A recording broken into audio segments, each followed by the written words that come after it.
Que tal entender mais sobre arquitetura sustentável e conhecer alguns projetos bem interessantes? O Ecoideias começa agora!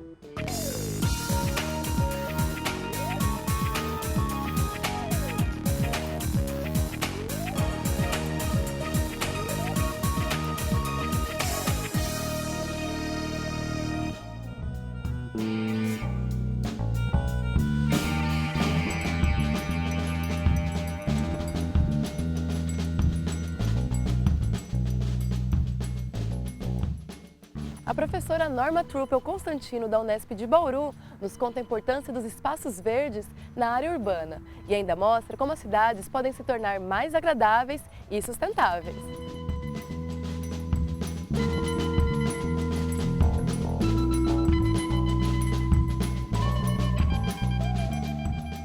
Professora, qual que é a importância dos espaços verdes para a qualidade de vida das pessoas nos ambientes urbanos? Não dá para imaginar uma cidade sem verde, uma cidade de concreto, uma cidade sem permeável, né? Então isso tudo ajuda que as pessoas se sentirem melhor, um clima melhor, né? Uma qualidade do microclima melhor e uma facilidade social muito maior também, porque daí as pessoas se encontram nesses espaços livres e verdes e aí sim tem uma vida comunitária, uma vida social muito mais plenamente realizada. Com certeza. E hoje, o que seriam esses espaços disponíveis? Seriam parques, jardins, onde eles podem ter empresas, escolas? Sim, se você pensar na tipologia dos espaços verdes, vão desde uma pequena praça num bairro, as praças mais importantes da cidade, os parques, as reservas de áreas verdes, por exemplo, aqui na Unesp mesmo nós temos Cerrado, a reserva do Cerrado. Os bosques comestíveis, como podem ser chamados bosques frutíferos, as hortas urbanas, que podem ser desde hortas terapêuticas, hortas econômicas, desde hortas também para idosos, até mesmo os cemitérios-parques são interessantes nessa qualidade do verde da cidade. E a gente vê hoje que muitas empresas têm uma noção de modernidade que é basicamente destruir as árvores, né, e passar aquele concreto todo em frente. Essa seria uma noção distorcida do que é moderno, professora?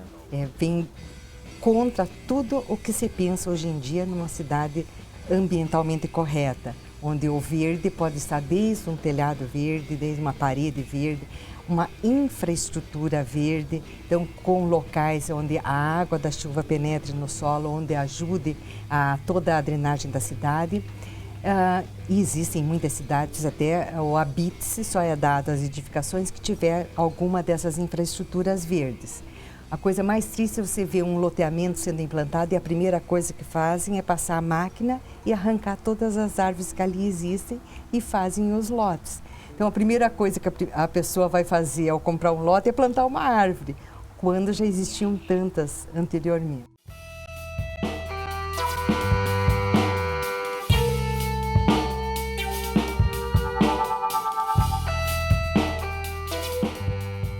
E em relação às mudas que podem ser plantadas, né, vamos supor em lugares onde já houve um grande desmatamento, onde não há preservação. Como pensar as mudas que podem ser plantadas nesses ambientes? Então, isso é muito interessante você ter perguntado, porque às vezes existem umas espécies de moda. Quando se vê, só tem um tipo de árvore, ou um tipo de arbusto, ou um tipo de forração. Mas, na verdade, o mais correto seriam ser as plantas nativas, porque elas são adaptadas ao clima, adaptadas ao tipo de solo, até em relação aos insetos, além de proporcionarem todo um fluxo gênico para esses insetos e outros tipos de animais que vão possibilitar depois a sua polinização, etc. Elas vão se adaptar e elas vão crescer com muito mais facilidade, não precisando de grandes gastos de manutenção. Acho que isso é um dos pontos mais relevantes se você pensar num paisagismo no nível da cidade, porque a manutenção é muito cara. Então, quantos mais espécies nativas e espécies adaptadas ao local, é muito mais interessante.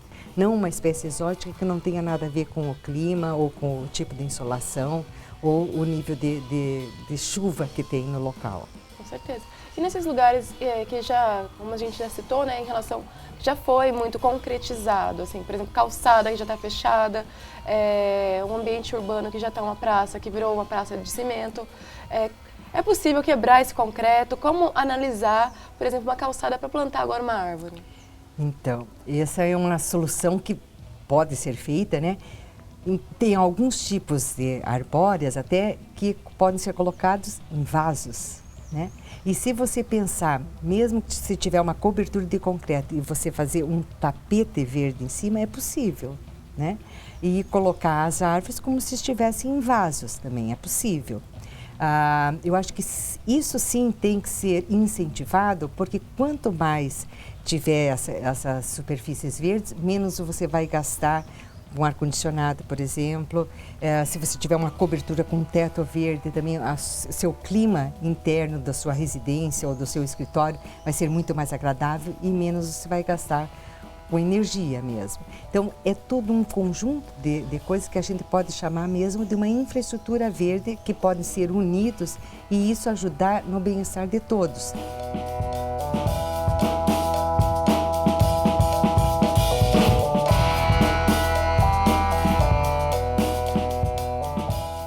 Em relação à cobrança da gestão pública, o que pode ser feito, o que a população pode fazer, o que a gestão pública pode fazer para melhorar as cidades em relação ao paisagismo verde? Eu acho que existem programas que podem ser cada vez mais incentivados, como Adote uma Praça, ou como incentivos em termos de impostos para as pessoas que vão ajudar a manter o verde urbano, o verde das áreas públicas. Ou então, essa questão de você deixar uma porcentagem X do seu terreno sem ser permeabilizado e sim poroso, né, que aceite as águas pluviais e que possibilite ter algum tipo de plantas, algum tipo de verde no seu jardim. Isso tudo no seu conjunto vai tornar a cidade muito mais atraente. A gente diz que quanto mais as coisas sejam visíveis, mais as pessoas aprendem. Então, por exemplo, se a criança vê que tem lixo naquele jardim, ela vai aprender a tirar aquele lixo, a colocar no local correto, ou então vai aprender a fazer uma compostagem com as cascas das verduras ou das frutas que estão comendo. Tudo isso ela tem que aprender na infância, para levar para o resto da sua vida. Acho que as próprias escolas, elas têm um papel fundamental nisso, porque às vezes a criança mora num apartamento e não tem essa oportunidade. Mas no jardim das escolas seria uma chance maravilhosa para eles aprenderem a lidar com o verde. E, professora Norma, você tem um projeto como orientanda, né, que tem a ver bastante em relação a esse tema que nós estamos tratando. Pois é, eu acho que é uma pesquisa muito interessante e foi iniciada em Portugal com pesquisadores portugueses, junto com outras pessoas da comunidade europeia e agora está chegando aqui no Brasil através dessa minha orientanda do mestrado. Vendo o que a população acha que o verde urbano traz de benefícios. Então, como é que você vai fazer um projeto, por exemplo, uma política pública sobre o verde urbano, se você não souber o que a população acha que é importante? Então, esse questionário é muito simples, pode ser acessado nas redes sociais e é sobre os benefícios do verde urbano.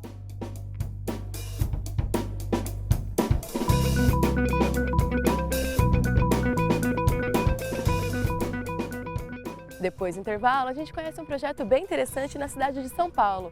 É o Ecobeco, um lugar onde você pode experienciar a sustentabilidade. O Eco Ideias volta já!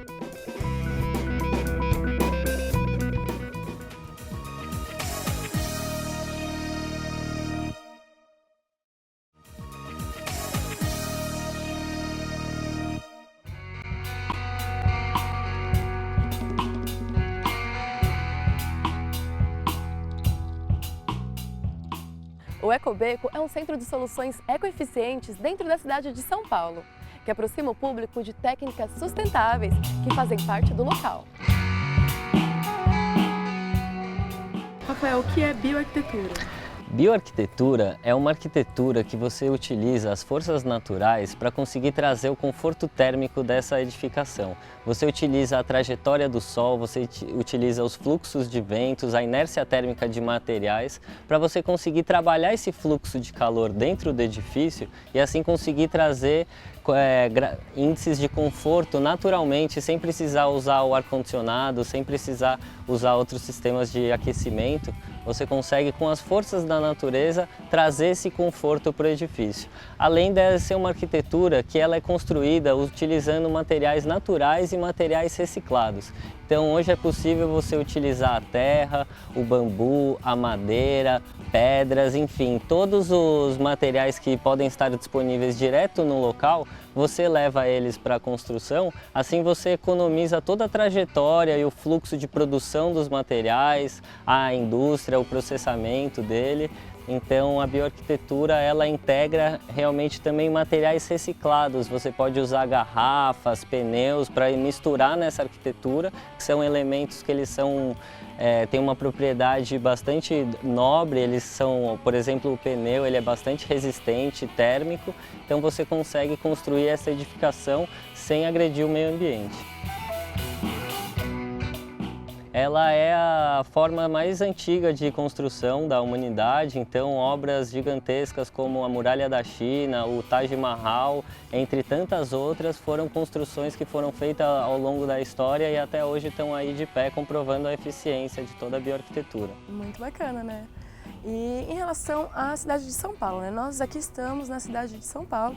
Eu gostaria que você me explicasse do seu ponto de vista, como tornar essa cidade que já está pronta mais sustentável e mais confortável para seus habitantes. É possível tornar mais ecológica São Paulo? É 100% possível. A gente costuma dizer que as soluções elas já existem todas. O que a gente precisa fazer é começar a utilizá-las. Então aqui no Ecoeficientes a gente apresenta várias soluções modulares que você consegue colocar dentro de construções urbanas que normalmente têm um espaço restrito, tem um tempo a disponibilidade de tempo também é restrita. Então são várias peças modulares que você consegue trazer essas características da bioconstrução, da permacultura para cidades com tratamento de esgoto, com aquecimento de água solar, com paredes de terra, entre tantas outras soluções ecoeficientes que já estão disponíveis no mercado.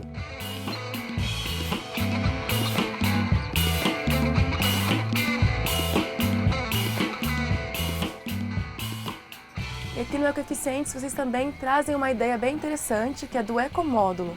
Gostaria que você me explicasse o que é um ecomódulo. O ecomódulo é um sistema construtivo pré-fabricado que ele junta as soluções ecoeficientes que estão disponíveis. Então a gente desenvolveu um sistema que ele é facilmente montável e desmontável. Para você ter ideia, a gente consegue montar essa construção em apenas 2 dias e em 2 dias também a gente consegue desmontar ela e levar para outro lugar. Isso faz com que você economiza os resíduos do quebra-quebra de uma reforma constante, que é o que mais acontece. Esse resíduo está sendo destinado ilegalmente para aterros, causando toda uma série de poluições. Então esse é um sistema que possibilita essa desmontagem e remontagem, além dele ser composto principalmente de peças de materiais reciclados. Por exemplo, a parede dele é feita das caixas de embalagem de leite trituradas e prensadas, madeira de reflorestamento, ele tem piso de bambu, ele tem o telhado verde, ele tem a captação de água da chuva, placa solar. São várias soluções que a gente juntou em um kit. E agora esse kit é possível você fazer desse tamanho, dá para construir outros em cima, outros do lado. É um sistema modular que tem aí várias possibilidades.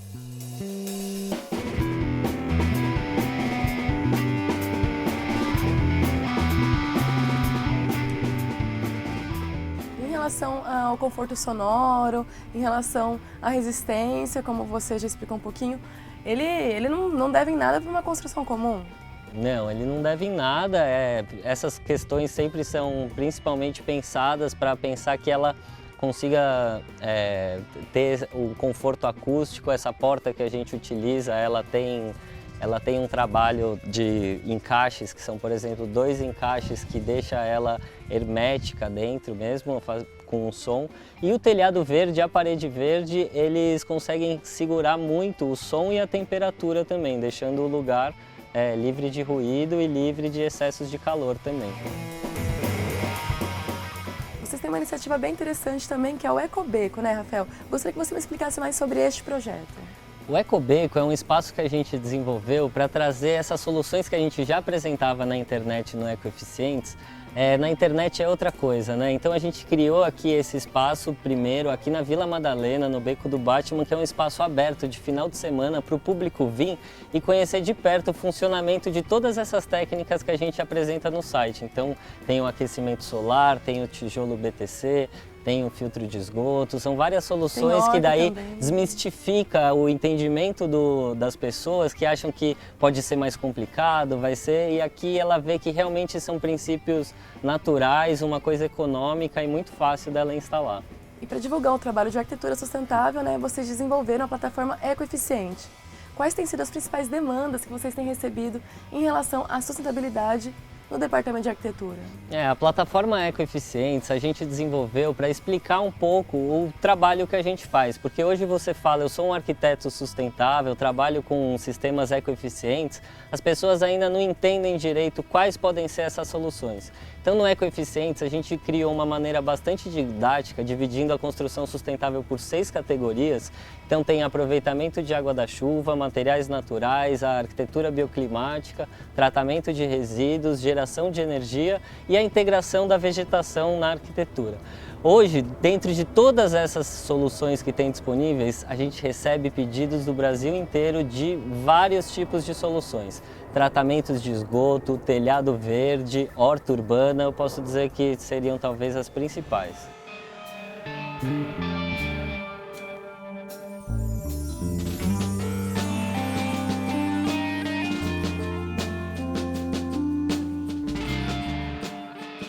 Eu sempre tive um interesse por esse lado da arquitetura mais natural, assim. E estudei a bioclimática e me despertou profundamente, assim, a vontade de trabalhar tendo a natureza a favor do conforto e bem-estar do usuário do espaço, né? E hoje, trabalhando aqui no Ecoeficientes, assim, eu sinto um sentido, um propósito, assim, que faz a gente continuar fazendo arquitetura, tendo o bem-estar, né, como um foco principal e trazendo a natureza para mais próximo, né, do usuário desse espaço.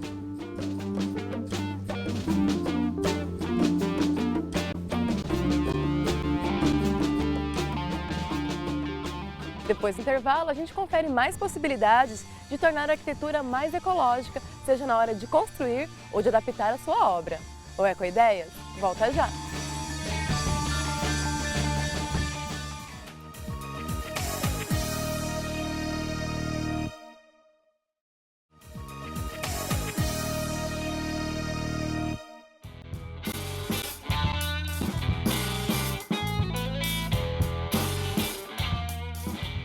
Em Botucatu, o arquiteto Lucas Lotufo vive a sustentabilidade em seu dia a dia e nos mostra maneiras práticas de causar menos impacto na hora de construir ou reformar.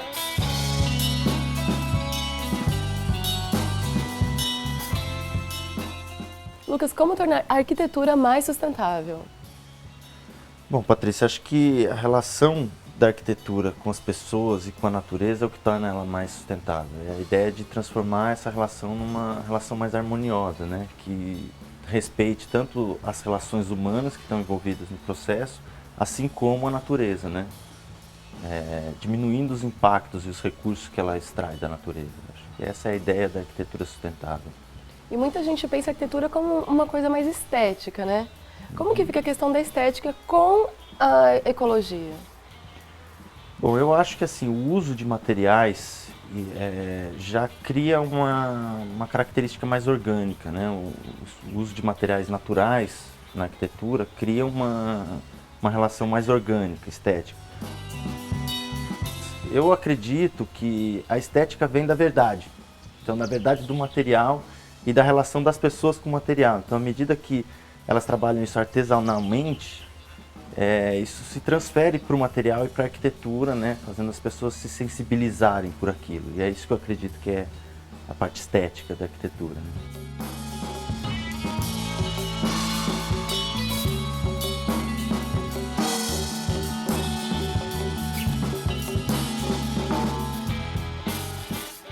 Ultimamente a gente vê muita construção vendendo a imagem de moderna e com isso destruindo plantas, florestas. como que a construção civil tem sido predatória para o meio ambiente e também para a qualidade de vida da sociedade? Eu acredito que assim, ela começa a ser predatória à medida que ela não respeita a mão de obra, né? Não gera renda para as pessoas, né? Não contribui para a sociedade. Eu acho que esse é o primeiro passo para ela ser predatória.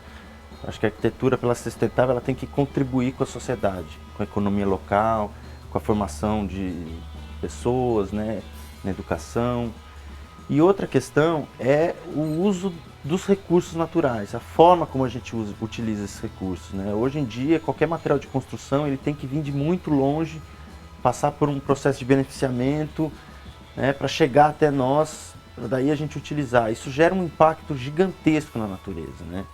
E às vezes a natureza não consegue se recuperar disso, por ser um impacto muito grande. E isso se dá tanto no pré-obra como no pós-obra também. À medida que a gente está jogando esgoto no rio, a gente está gerando um impacto gigantesco também, né? Então ela passa a ser predatória para o meio ambiente. E no caso do rio ainda é mais visível, porque a gente vai usufruir dessa água depois. Pois é, e a gente vai ter que gastar mais energia ainda para deixar essa água potável novamente.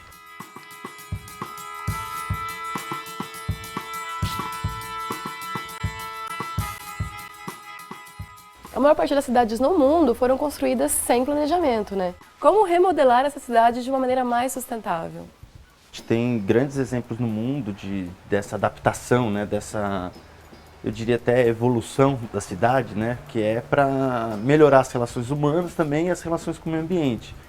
Eu acho que as cidades na Europa já dão um bom exemplo de como é possível fazer isso, né? Transformar a cidade de uma forma mais sustentável, sem também destruir o patrimônio histórico, por exemplo, né? E acho que isso vem desde da construção de uma nova relação humana dentro da cidade, assim como de uma infraestrutura, né? De construir formas com que a gente diminui o impacto ou a retirada de recursos do meio ambiente, né? Por exemplo, o uso de tecnologias como a fotovoltaica, tratamento de esgoto e assim por diante, né?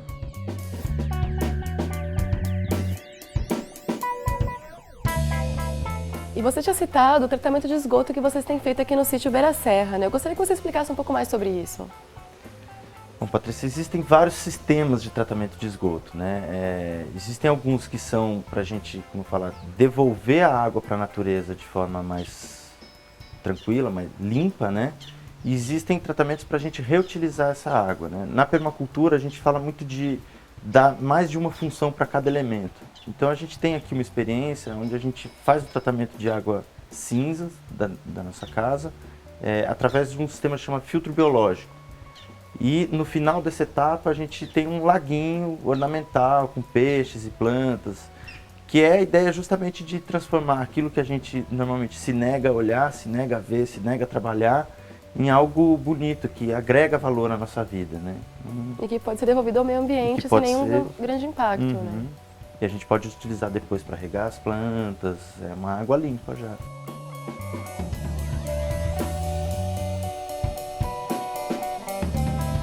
E agora a gente confere uma dica para você que quer causar menos impacto na hora de construir ou reformar. E agora a gente confere uma dica bem interessante em relação à arquitetura sustentável. Tem dois olhares para a coisa. No pré-obra, o impacto que a gente gera usando o recurso direto na construção, né? E o pós-obra, que é à medida que a gente joga esgoto no rio, a gente está causando um grande impacto. Então eu acho que assim, a principal forma das pessoas se adaptarem ou se tornarem mais sustentáveis é no uso desse tipo de tecnologia, como eu citei, a fotovoltaica, o tratamento de esgoto, captação de água da chuva. Essas são formas da gente utilizar menos recursos do ambiente durante a nossa estadia, né? Mas a gente traz também um outro conceito, que é a diferença da casa sustentável para o morador sustentável. Eu acho que a essência disso está no ser humano e não na arquitetura em si. Acho que a gente se torna a arquitetura mais sustentável à medida que a gente se torna mais sustentável também, né? Através de hábitos, através de olhares diferentes, né? Das relações humanas. Das relações humanas principalmente, né? A gente não pode pensar que a gente vai cuidar do planeta sem cuidar das pessoas. Com certeza. E a gente só vai cuidar das pessoas partilhando os excedentes, né? Que é o conceito ético da permacultura. Cuidar das pessoas, cuidar do planeta e partilha fazer uma partilha justa dos recursos, né? E com essa dica, o Ecoideias fica por aqui. E para saber mais sobre ecologia, acesse o nosso site. É www.tv.unesp.br/ecoideias. E nós também estamos no Facebook. É /Ecoideias TV Unesp.